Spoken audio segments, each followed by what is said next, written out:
Hello, friend.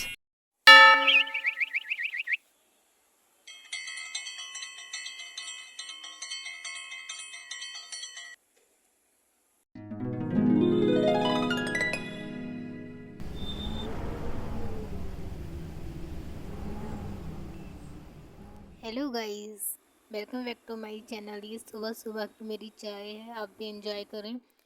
उसके बाद मैं चाय पीने के बाद ही पढ़ने बैठ गई हूँ, क्योंकि सुबह में मुझे अच्छे खासी पढ़ाई हो जाती है मेरी, कोई डिस्टर्ब नहीं होती हूँ। मैं सुबह में उठते ही मैं पढ़ना स्टार्ट कर देती हूँ। उसके बाद मैंने काफ़ी पढ़ा, क्योंकि मैंने एलटी ग्रेड वाला फॉर्म भर रखा है।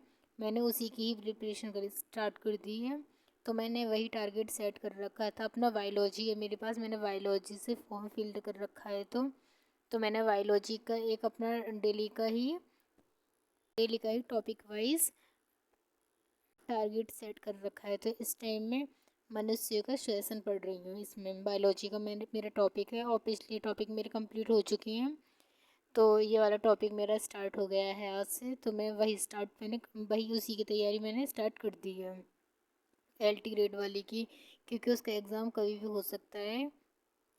एग्ज़ाम कभी भी हो, लेकिन हमें पूरी प्रिपरेशन तो अच्छे से स्टार्ट करनी ही होगी। क्योंकि मैं जो आपको दिखा रही हूँ, ये बायोलॉजी की बुक है, PYQ।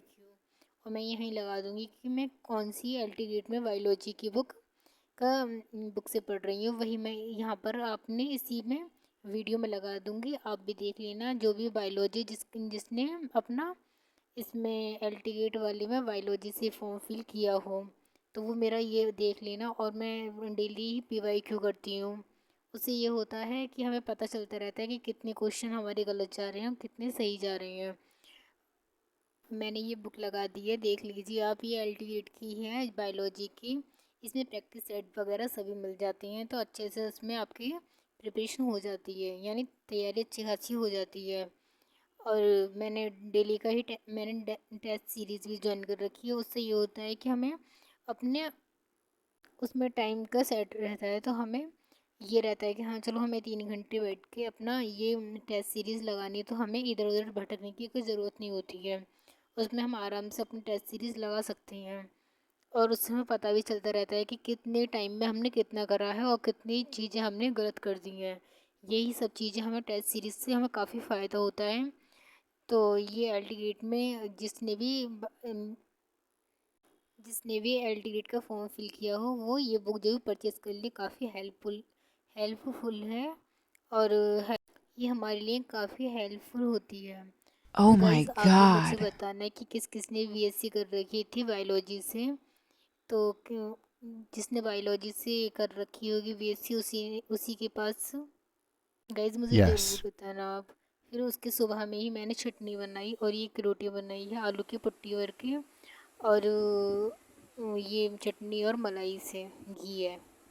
फिर उसके बाद फिर मैंने पढ़ना स्टार्ट कर दिया था। अब मैंने पढ़ना स्टार्ट किया है टेट का, क्योंकि जब से मैंने बी एड करा है, तब से मेरा टेट नहीं आया है। और इस बार टेट का नोटिफिकेशन भी आ गया है, तो मुझे टेट को भी साथ में लेकर चलना होगा। और बीएड में ऐसा था कि प्राइमरी वाले बाहर निकाल दिए गए थे, मुझे सेकंड पेपर की तैयारी करनी होगी। और सी-टेट वगैरह तो मेरे क्लियर है, लेकिन टेट नहीं आया था उस टाइम से। तो मुझे टेट की इस बार तैयारी करनी है अच्छे से। टेट में ये होता है कि कंटेंट आता है बिल्कुल, उसमें हमें बिल्कुल उसमें सी-टेट में तो ये होता है कि पेडागोजी वगैरह आती है, तो ईज़िली हो जाते हैं क्वेश्चन। लेकिन टेट में बिल्कुल कंटेंट आता है, बिल्कुल फिक्स होता है, तो हमें थोड़े उसमें डिफ़िकल्ट हो जाता है टेट का। तो मुझे इस बार सेकंड पेपर देना, जिसमें मेरी मैथ्स एंड साइंस का सेकंड पेपर है। जीडीपी और हिंदी तो सभी के लिए होती है। और जिसने उसमें ग्रेजुएशन में जिसके पास जो सब्जेक्ट होता है, जैसे साइंस वालों के लिए, तो उसे मैथ्स और बायोलॉजी का देना मैथ्स और साइंस का देना पड़ेगा टेट का।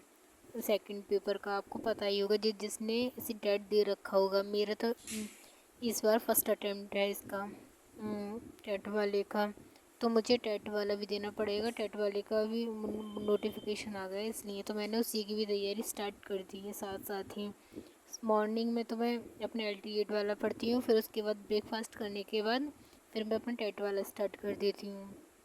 रात में फिर मैं उसका रात में दोनों का ही एक एक घंटा रिवीज़न कर लेती हूँ, जिससे मुझे पता चल जाता है कि कितना मेरा छूट गया है और कितना याद रहा है, कितना अभी याद करना रह गया है, कितना याद है मुझे। ये सब पता हमें रात में मुझे उसी टाइम चल जाता है जिस टाइम मैं रिवीज़न करना स्टार्ट कर देती हूँ। फिर मैं उसके बाद अपना जो मुझे समझ में नहीं आता है वो अपनी मैं डायरी में नोट करती चली जाती हूँ। इससे ये होता है इजीली मुझे पता रहता है कि मेरी कहाँ कहाँ क्या क्या चीज़ छूटती गई है और क्या क्या याद मुझे नहीं है इस टाइम पर, या पढ़ने के बाद भी। तो फिर मैंने ये सब अपना टेट इस टाइम जो मैं पढ़ रही हूँ वो टेट वाला ही पढ़ रही हूँ।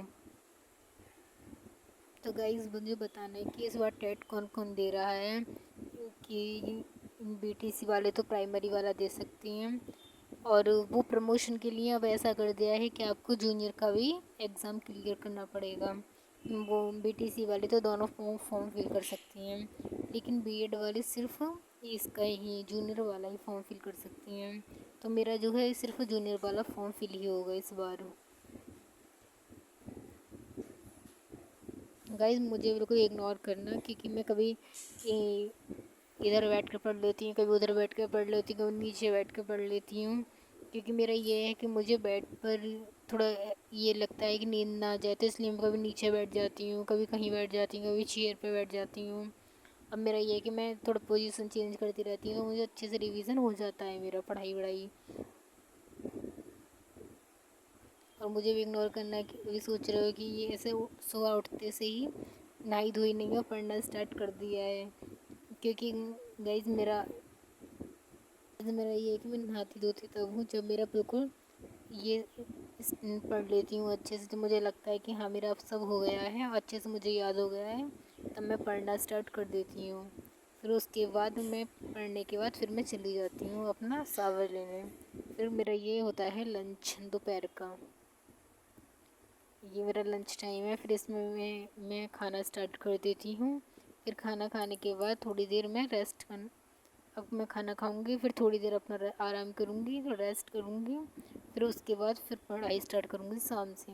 ठीक है गाइज़, गुड बाय।